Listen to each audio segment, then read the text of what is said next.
அதனால பாயிண்ட் இருக்கிறோம். அவரு மகேஷ் தெரியுமாங்க?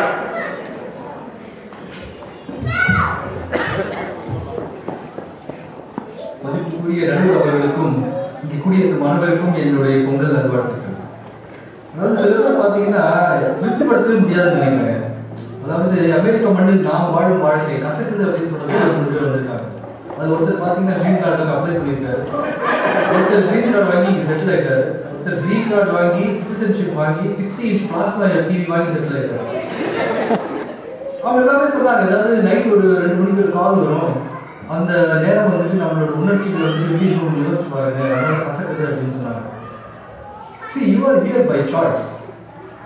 நீங்க வந்துட்டு விருப்பப்பட்டு தான் இங்க இருக்கீங்க. யாருமே கிரீன் கார்டு வந்து ஐயோ வந்துருச்சுன்னா கிரீன் கார்டு வந்த உடனே நான் என்ன பண்றோம், நேரம் ஹாண்டா ஆடிசி எடுத்துட்டு பிட்ஸ்பர்க்கு போய் வேண்டுதல் நிறைவேற்ற போறோம். அதனால அப்படின்னு இன்னொரு என்ன சொன்னாருனாக்கா, டிவி கார் எல்லாம் வந்து அடிப்படை வசதிகள். அதாவது 60 inch LED டிவி வந்து அடிப்படை வசதி வேணும்னா கூகுள் ஸ்டோர்ல போய் பழைய டிவி வாங்கிட்டு வச்சுங்க, அதுலயும் தெரியும்ல எல்லா சேனலும். அப்புறம் முன்னாடி சொன்னார், இந்த மாம்பழத்துல வந்துட்டு அது இது உள்ள கொட்டை கசந்து எனக்கு தெரிஞ்சு கொட்டை சாப்பிட முதல் ஆள் வருவாங்க.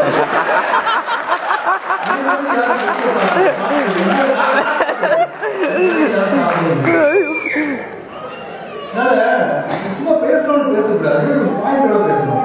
அதாவது நான் இங்க வரும்போது பார்த்தேன், நான் வந்து நானும் வண்டியில் தான் வந்தேன். இங்க பாத்தீங்கன்னா ஒரு 100 கார் கிட்ட நின்றுட்டு இருந்துச்சு. எனக்கு முன்னாடி சில பேர் பார்க் பண்ண ட்ரை பண்ணிட்டு இருந்தாங்க, எனக்கு முன்னாடி சில பேர் வந்துட்டு இருந்தாங்க. யாரும் வந்துட்டு இங்க போங்க அங்க போங்க டைரக்ஷன்ஸ் கொடுக்கல, செக்யூரிட்டி ஆள் யாருமே இல்லை. இருந்தாலும் ஒரு சீரான ஒரு அமைப்புல வந்து எல்லாரும் போய் பார்க் பண்ணிட்டு உள்ள வந்தோம். இதே நம்ம இந்தியாவில் கொஞ்சம் நினைச்சு பாருங்க, 8 மணி டிராஃபிக்ல வந்து நீங்க சிக்கிட்டீங்கன்னா ஒரு மெடிக்கல் எமர்ஜென்சிக்கு நம்ம ஒன்றும் பண்ண முடியாது, அங்க மாட்டிட்டு தவிக்க வேண்டியதுதான். சரி, அவர் தூக்கிட்டு அப்படியே நம்ம ஹாஸ்பிட்டலுக்கு தூக்கிட்டு போனோம் அப்படின்னு பாத்தீங்கன்னா, இந்த சைடு சென்னை டெலிஃபோன்ஸ் தூக்கி வண்டி வச்சுக்கலாம், அந்த சைடு மெட்ரோ வாட்டர் தூக்கி வண்டி வச்சுக்கலாம். இந்த சைடு போனீங்கன்னா வைகுண்டா, இந்த சைடு போனா கைலாசம்.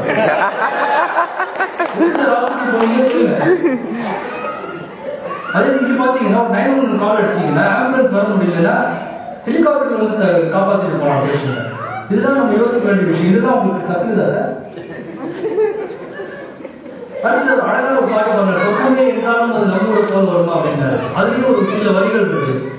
மாறுகண்ணு வைக்க வெயிறத பார்க்க மந்தவழி இங்கு இல்லையே.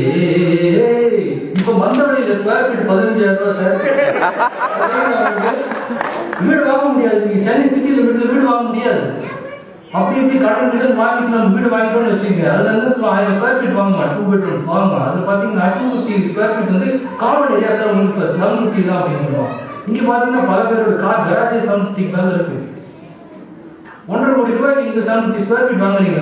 நீங்க நினைச்சு பாருங்க, இட்ஸ் க்ளோஸ் டு $325,000. நீங்க என்ன வாங்கலாம் இருக்கு? ஒரு சிங்கிள் ஹோம் வீடு வாங்கலாம், 2 car garage, lawn, backyard, 2 kids, golden retriever. You can live the American dream.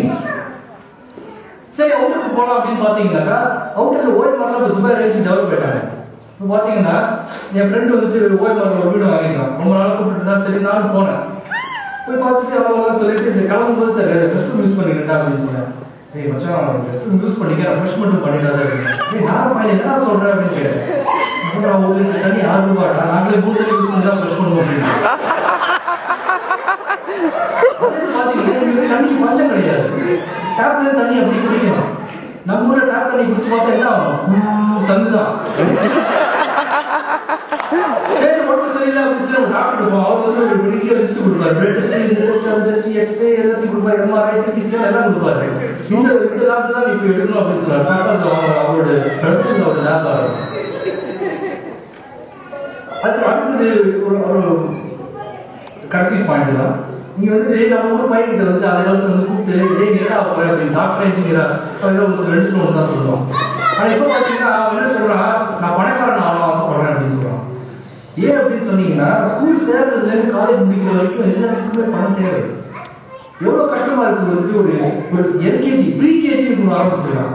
இந்த ப்ரீகேஜி சீட் வாங்குறது எவ்வளவு கஷ்டமா இருக்கு யோசிச்சு பாருங்க. கேபிடேஷன் அது 5 தூரங்கள் என்னடா அப்படின்னு கேட்டானா அவன் திரும்ப சொல்றான், population, pollution, commotion, confusion, corruption அப்படின்றான். இதுதான் சார் நம்ம அது எல்லாமே இங்கேயும் இருக்கு, நான் இல்லைன்னு சொல்லல. இருந்தாலும் அதை தாண்டி நம்மளுக்கு வந்துட்டு சந்தோஷம் கொடுக்குற அளவுக்கு நிறைய விஷயங்கள் இருக்கு. எங்க தளபதி, எங்க தலைவர் ஜெய் சொன்ன நிறைய விஷயம், அது நல்ல விஷயம் இருக்கு. வித்யாவும் நல்ல சொன்னாங்க. அதுக்கப்புறம் ஒரு முக்கியமான விஷயம் நான் என்ன சொல்ல விரும்புறேன் அப்படின்னாக்கா, ஜாதிகள் இல்லையடி பாப்பா அப்படின்னு பாரதியார் பாடியிருக்காரு, ரொம்ப அருமையா பாடியிருக்காரு. ஆனா ஜாதிகள் வந்து அவரோட கவிதையில மட்டும்தான் இல்லை. இந்திக்கும் ஜாதிகள் இருக்கு, அதில் யாராலையும் மறுக்க முடியாது. ஆனா இங்க பாத்தீங்கன்னா ஜாதி மத வித்தியாசம் இல்லாம நம்ம எல்லாம் பழகிட்டு இருக்கோம். நம்ம பழகி இங்க வளரணும். அவங்களுக்கு தெரிஞ்ச ரெண்டே ஜாதி, ஆண் ஜாதி பெண் ஜாதி மட்டும்தான்.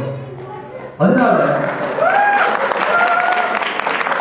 இந்தியாவில் இன்னைக்கு தெரியல நம்ம வாழணும் அப்படின்னு சொன்னா, ஒண்ணு நம்ம அரசியல்வாதியா இருக்கணும், இல்ல நம்ம சினிமாவில் இருக்கணும், இல்லைன்னா அம்பானியோட பிளட் ரிலேட்டிவா இருக்கணும். அப்படி இருந்தாலும் நம்மளால வாழணும். நான் வந்து சாதாரண மிடில் கிளாஸ் ஃபேமிலி பற்றி பேசிக்கிறேன். ஸோ நம்ம இந்தியாவில் இன்னைக்கு தேதியில் வாழறது வந்துட்டு ரொம்ப கஷ்டம். அடுத்து கடைசி பாயிண்ட், இங்க வந்து நம்ம ஸ்கூலுக்கு வந்துருக்கோம். இங்க பாத்தீங்கன்னா என்ன இன்ஃப்ராஸ்ட்ரக்சர், அங்க ஒரு பாஸ்கெட் பால் கோர்ட் இருக்கு. அது வந்து யாருமே அந்த கோர்ட்ல வந்து ஒருத்தங்க வந்து தொடச்சிட்டு இருக்காங்க. இவ்வளவு இன்ஃப்ராஸ்ட்ரக்சர் இருக்கு. இங்க ஸ்விம்மிங் பூல் இருக்கு, டென்னிஸ் கோர்ட் பாத்தீங்கன்னா வெளியே 18 டென்னிஸ் கோர்ட் இருக்கு. பாத்தீங்கன்னா நிறைய இன்ஃப்ராஸ்ட்ரக்சர் இந்தியாவில் பாத்தீங்கன்னா ஒண்ணுமே கிடையாதுங்க. வெறும் படிப்பு மட்டும்தான். நிறைய ஸ்கூல்ல பிளே கிரவுண்ட் கூட கிடையாது. பிடி பீரியட் ஒன்று வைப்பாங்க, அதுல வந்து ஒரு பாட்டு 50 பேர் போடுவாங்க. அதான் நம்ம ஊர்ல பிடி பீரியட். கொஞ்சம் யோசிச்சு பாருங்க. அதனால நான் எழுதியிருக்கிறதெல்லாம் கிட்டத்தட்ட நான் சொல்லிட்டேன். அதுக்கு மேல ஒரு மணி அடிச்சுட்டேன், 2 தடவை அடிச்சுட்டேன். அதனால நான் இதோட நிறுத்திக்கிறேன். அதனால நான் என்ன சொல்ல வரேன் அப்படின்னாக்கா, இன்ஃப்ராஸ்ட்ரக்சரா இருக்கட்டும், குவாலிட்டி ஆஃப் லிவிங்கா இருக்கட்டும், காஸ்ட் ஆஃப் லிவிங்கா இருக்கட்டும், our ability to connect with our relatives இந்தியாவா இருக்கட்டும், அமெரிக்கா வாழ்க்கை நம்மை அது எல்லாருக்கும் வந்துட்டு நமக்கு சாதகமாக இருக்கும். அதனால இந்த நல்ல நாள்ல வந்து நான் என்ன சொல்றேன்னா, கசக்குது அதெல்லாம் பேசாதீங்க. சாப்பிடும்போது என்னோட சட்ட போங்க அவங்க கொடுக்குறேன்,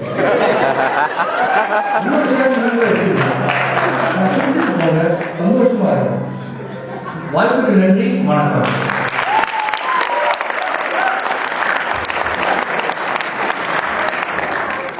அவரு மகேஷ் வந்து அவருக்கு என்ன வேலை பார்க்கிறாருன்னு எனக்கு தெரியாது.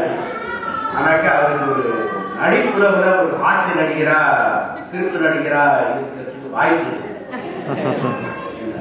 அதனால சங்கவேதிகள்லாம் ரொம்ப பிரமாதமா இருக்கு. அதனால அவர் சங்கவேதி போனதுக்கு அந்த மாதிரி ஹாஸ்ய நடிகர் வர அவருக்கு ரெக்கமெண்டேஷன். ஆனா பாயிண்ட், அவர் சொன்ன பாயிண்ட் வந்து மறுக்க முடியாது. அடிப்படை வசதிங்கிறாங்க. இது என்ன டிவியா?